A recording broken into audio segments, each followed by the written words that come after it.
Quem deveria ser convocado para a seleção lá do canal Futebol Máximo? Então bora lá reagir, deixar teu like, comenta, se inscreve, vamos lá? Para não sair uma convocação sem pé nem cabeça, primeiro eu filtrei uma lista com as principais ligas da Europa e com o Brasileirão Série A. Em sequência, eu escolhi os principais indicadores de desempenho para cada posição da convocação. Para goleiros, por exemplo, o percentual de bolas defendidas, além do número de gols esperados evitados por cada um. Para os atacantes, por exemplo, o número de gols esperados, assistências esperadas, grandes chances criadas, passes, finalizações, percentual de acerto nas finalizações. E por aí vai. E aí eu respondi uma pergunta que muita gente tem feito. Como seria a convocação da seleção brasileira se a gente levasse em consideração apenas os números dos principais jogadores do Brasil e da Europa, ignorando qualquer outro fator como histórico, liderança ou preferência pessoal? Mas claro, eu quis ser coerente, então baseei na formação e na característica de cada posição da seleção brasileira atual. E depois de filtrar uma lista com mais de 500 nomes, eu cheguei nos 20. Caraca, 500 nomes, tô doido, então tem muita gente nesse que ele possivelmente colocaria nos 23, que no caso seria o convocado para a Copa, né? Então a gente vai ver qual é na percepção dele, no que ele fez os dados aí, no que ele estudou, qual desses 23 aí realmente deveria ser convocado. Então, da hora. 23 convocados. Bem curioso pra saber. O goleiro Everton, que tem incrível percentual de 80,4% de defesas nas finalizações. Ah, não, o Everton é um cara que, pra mim, seleção pra ele já deu. A fase dele pela seleção já deu, não dá mais seleção pro Everton, não. Tem que achar outro goleiro, que ao meu ver, o Hugo do Corinthians seria uma boa pessoa que jogar aqui no futebol brasileiro, tá jogando muita bola pelo Corinthians, que ao meu ver poderia estar lá ser convocado no lugar do Everton, né, então.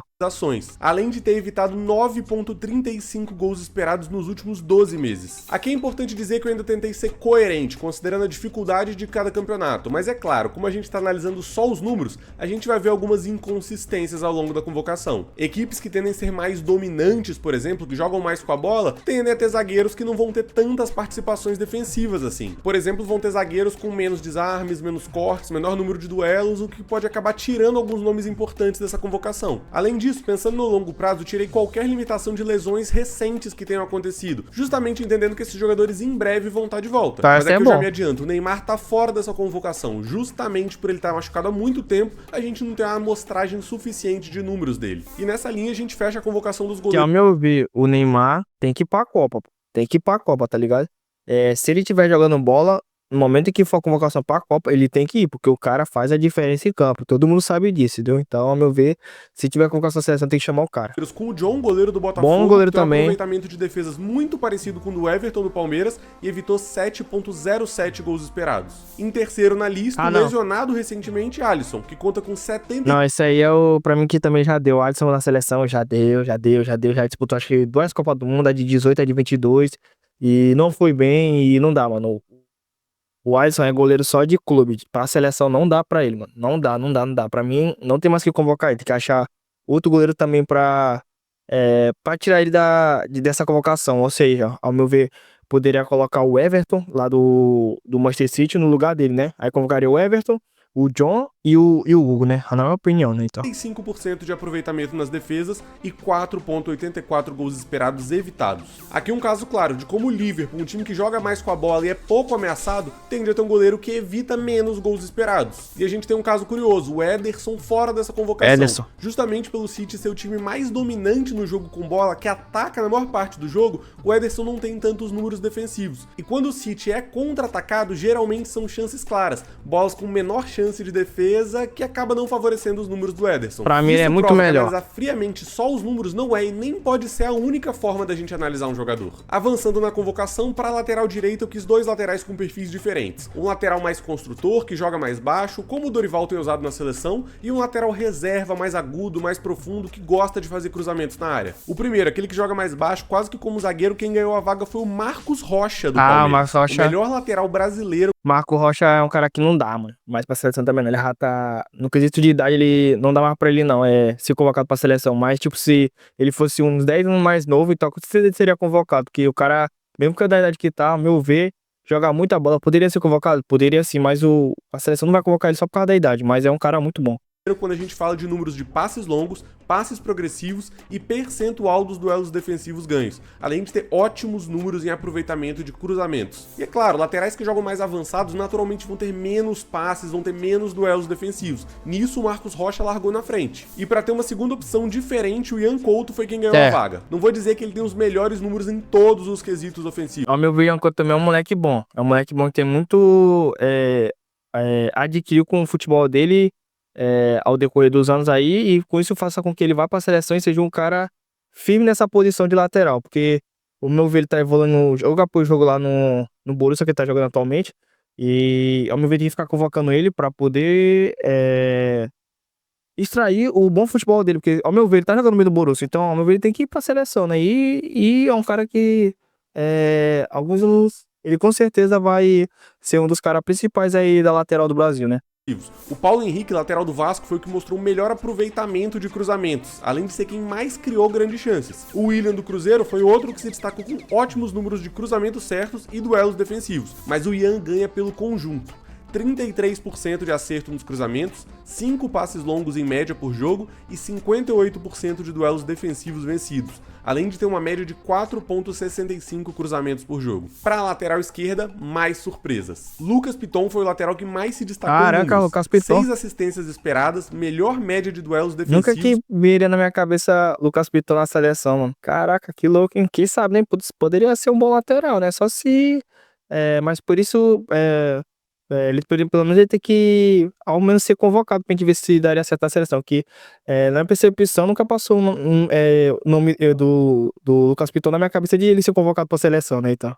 Com 6,71 duelos ganhos por jogo e incríveis 43% de cruzamentos certos, além de 3,98 passes longos por jogo. Destaque unânime no Campeonato Brasileiro que precisa ser olhado pelo Dorival. E o outro convocado é o Guilherme Arana, com incríveis 66%. Arana não tá mais dando certo na seleção, não. Já teve bons momentos dele pela seleção, mas atualmente ele não tá jogando muito bem, não, mano. Na moral. % de aproveitamento nos duelos defensivos, média de 4 cruzamentos certos por jogo e 10,4 passes progressivos. Mas um outro nome que merece muito destaque é o do Iago, lateral esquerdo ex-Augsburg, recentemente contratado pelo Bahia. Ele se destaca muito no número de interceptações e no percentual de cruzamentos certos. O cara simplesmente acerta 1 a cada 2 cruzamentos. Pra zaga, 4 nomes, e aqui eu tentei dividir 2 jogadores que tivessem um perfil mais defensivo e 2 jogadores que tivessem mais qualidades ofensivas. E aqui a gente vai ver como os números causam algumas distorções. Defensivamente me chamou muita atenção os números defensivos do Bremer, com 72%.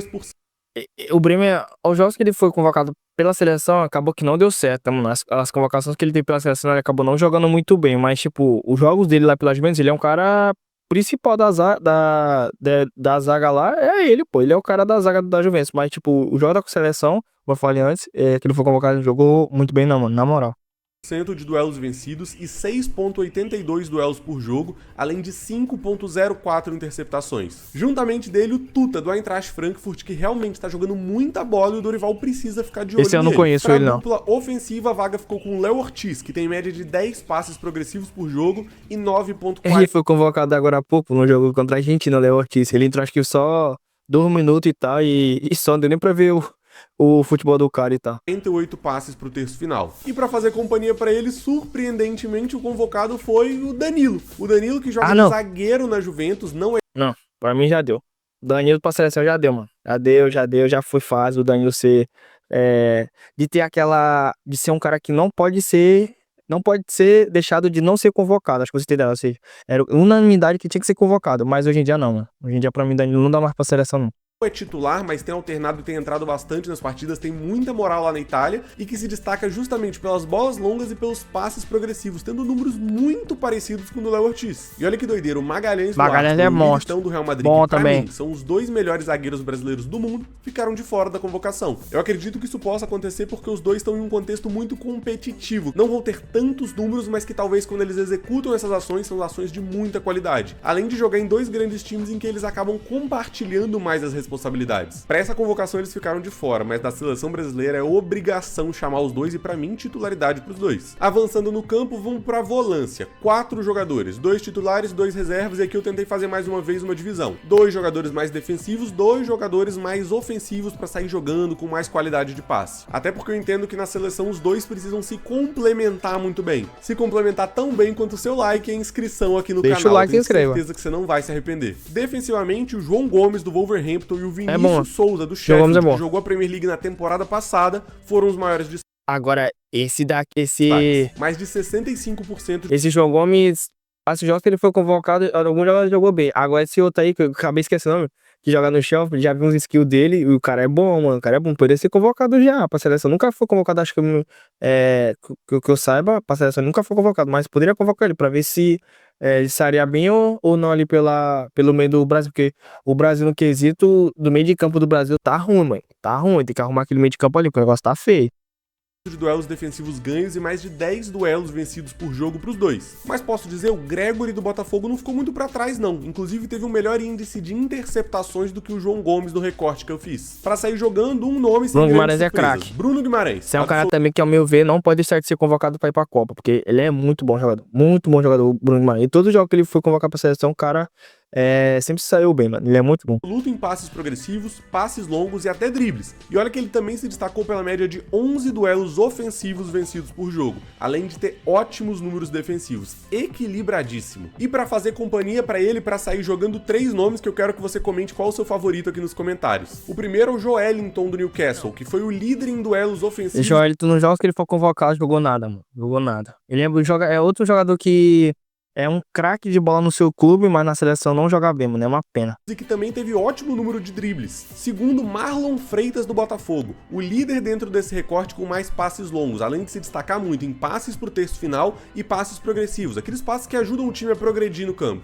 E o terceiro, que pra mim foi bizarro, Fernandinho do Atlético Paranaense. Não dá mais não. Ele foi top 3 em todos os indicadores. Não dá mais pra seleção, já foi fase do Fernandinho pela seleção também, já foi. Tanto nos que o Bruno Guimarães liderou, o Joelinton, o Marlon Freitas, o Fernandinho sempre esteve no top 3. Agora é com vocês, comenta aí desses 3, quem que você preferiria na convocação? Pra jogar como nosso camisa 10, o Rafinha foi o primeiro escolhido. Líder em passes-chave por também jogo, é um cara que vai com certeza pra Copa ser convocado, o Rafinha. Todo mundo sabe disso, todo mundo acha que concorda que o Rafinha é um cara que vai pra Copa e tal. Em passes decisivos e assistências esperadas. Além de agregar muito no número e qualidade das finalizações. Pro banco, o Alan Patrick do Inter, segundo jogador da lista com mais assistências esperadas, média de 2,55 passes para finalização por jogo e só ficou atrás do Rafinha em passes-chave. Mas posso dizer, o Andrés Pereira do Fulham, o Lucas Paquetá do West Ham e o Matheus Pereira do Cruzeiro também performaram. Não, acho que o Lucas Paquetá já não dá mais na seleção não, mas agora o Andrés Pereira é um bom moleque, mano. Bom jogador, que ao meu ver, os jogos que eu vi dele pela seleção jogou bem, e eu tenho que ser convocado o Andrés Pereira, mano. Super bem na lista. Por outro lado, o Rodrigo do Real Madrid, eu tentei procurar alguns números que justificassem, mas eu não vi tantos números em criação de jogadas.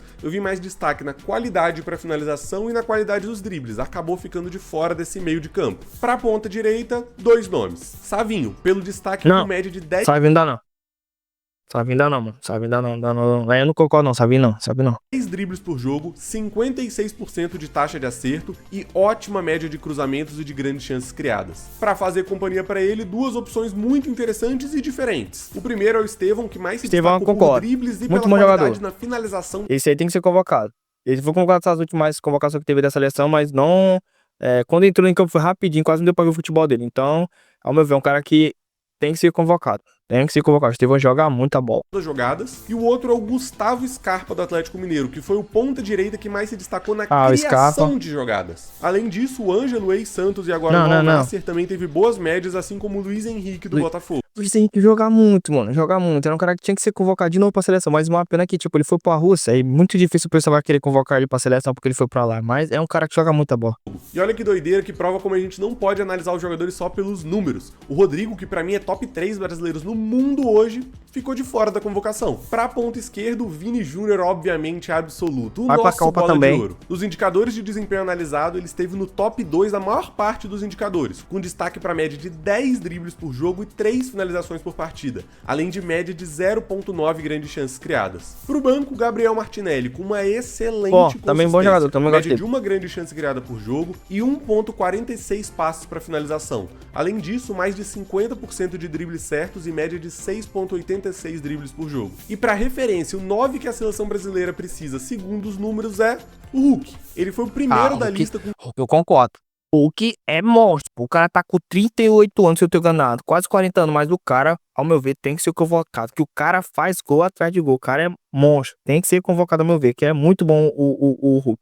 Talvez eles só não convoquem ele, que acho que é por causa da idade. Por causa disso. Porque se não fosse a idade, mano, você é louco. O Hulk era o cara que ia ser todo o tempo ser convocado. Igual como ele era antigamente convocado direto pela seleção. Mas atualmente ele tá muito bom no Atlético, jogando muita bola e só não é convocado, como falei, por causa da idade, mas que deveria ser convocado, deveria, pelo que ele tá fazendo de gol, deveria ser convocado com certeza e deveria, ao meu ver, ir pra Copa, porque ele tá jogando muita bola aqui no Brasil. Com 3.3 finalizações por jogo, o líder de duelos ofensivos e com média de 0.64 grandes chances criadas e 1.23 passes para finalização. Ele se destacou muito na conclusão das jogadas e também na criação de grandes chances. Isso tudo sendo um dos camisas 9 com menos toques dentro da área. Caraca! Se a gente pega o histórico do Hulk desde 2021, é o jogador no futebol brasileiro que mais marcou gols e top 3 dos jogadores com mais assistências muito do bom. Brasileirão, perdendo só pro Arrascaeta e pro Gustavo Scarpa. Inclusive tem um outro vídeo aqui no canal, no card aqui em cima, que faz parte dessa série, comentando os pontos fortes do Hulk e por que ele merecia estar na seleção brasileira. Pro segundo... No momento a gente nem tem camisa 9, pô, na seleção, ninguém sabe que é um camisa 9 que realmente vai pra Copa, então convoca o Hulk, pô, convoca o Hulk aí, pô, eu lembro que, tipo, agora que ele veio pro Atlético Mineiro, acho que ele só foi convocado uma vez pra jogar lá na seleção, então, tipo, convoca o cara, pô, o cara tá fazendo gol, convoca o cara, pô, independente de idade, convoca, mano, tá doido, o cara joga muita bola. O nome depende muito da característica que você tá procurando. O Igor Jesus, o Yuri Também Alberto, é bom, o Endrick e o Yuri Alberto, bom, tem que ser convocado, que ao meu ver, tá na hora já de convocar, ainda não convocaram ele pra seleção, tem que ser convocado. Quando ele aqui, vou botar aqui um pouquinho,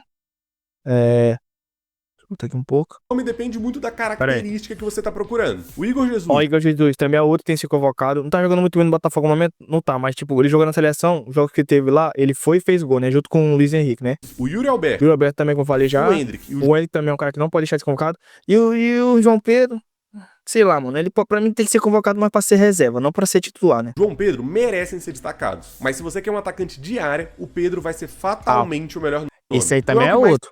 Esse é bom, o Pedro é monstro. Uma pena que tá lesionado atualmente, mas é bom. Nos jogos que ele foi convocado, na Copa também, teve jogos legalzinhos.